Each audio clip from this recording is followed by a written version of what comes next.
మనిషి అనేటోని మనిషి లెక్క చూడుర్రి నాయన.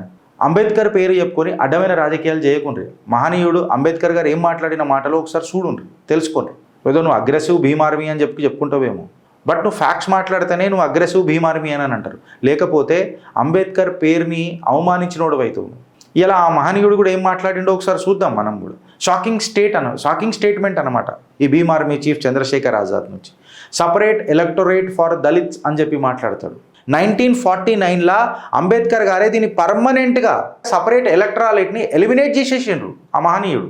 ఇట్లాంటి కమ్యూనల్ పాలిటిక్స్ వస్తాయి అని చెప్పి మీయసుంటోళ్ళు చిల్లర మాటలు మాట్లాడతారని చెప్పి ఆ మహనీయుడు 1949లోనే దీన్ని ఇంప్లిమెంట్ చేసిండ్రు.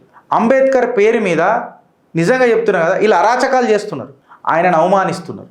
ఇట్లాంటి దరిద్రులు మాట్లాడతారని తెలిసి ఆయన ఇట్లాంటివన్నీ ముందే క్లియర్ కట్గా చెప్పిపోయిండ్రు.